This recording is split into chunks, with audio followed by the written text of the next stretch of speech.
You have made a WordPress site, posting content regularly and paying a coder for maintenance. But you have no clue about what an HTML tag or a style sheet means, right? One of the site ownership verification methods of Google's Search Console needs adding a code snippet in the HTML header. So a basic know-how of HTML and CSS is a necessity for the site owners. It helps. Here is a quick rundown into some basic HTML and CSS facts that you should know. Right-click on any web page and you will see HTML in the source code.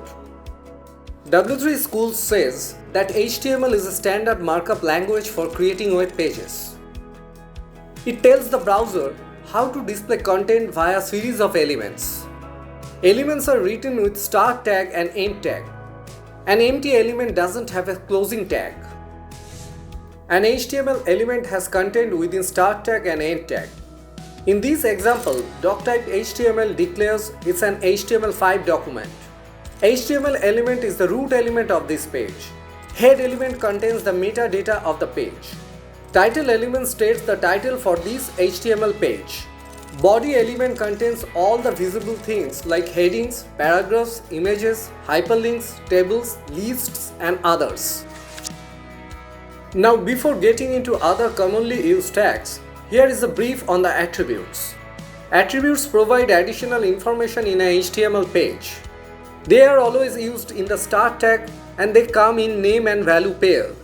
Here, href is the name of the attribute within the start tag of anchor, while the URL within the quotes is the value.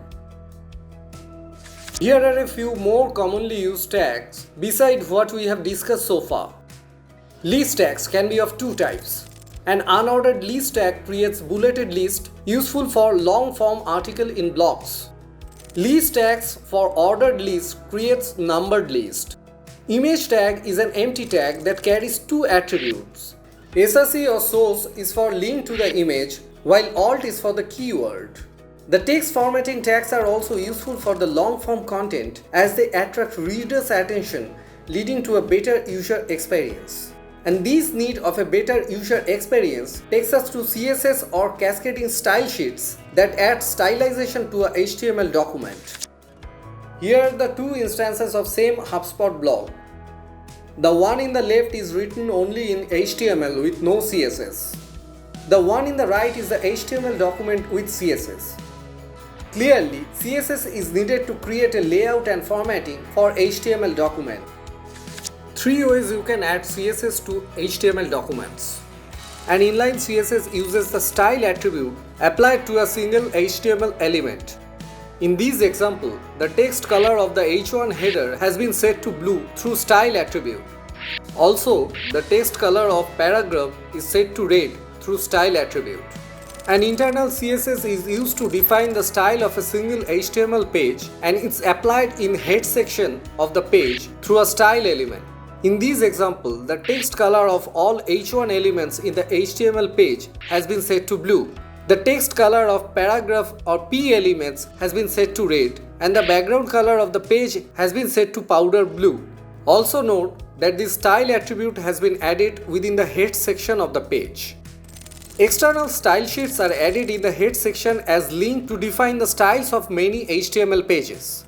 Here is the snippet of a style.css. Note that it must not contain any HTML code and must be saved with a .css extension. It's always better to use external style sheets to update the whole website at one go.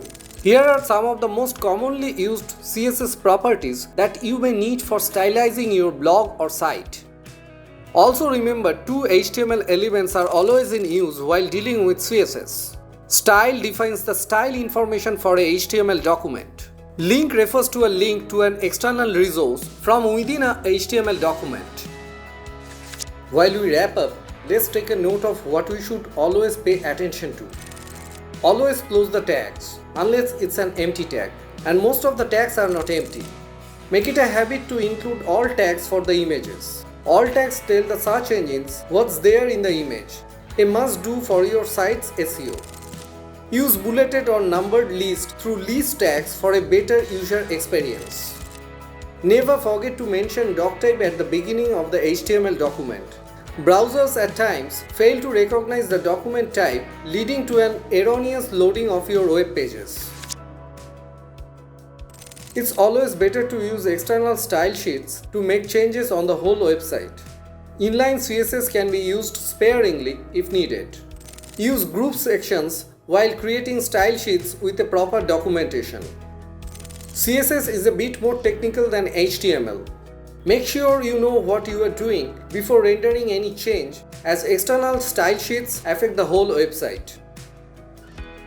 With the basic idea of HTML and CSS, you can now understand what the developers are up to.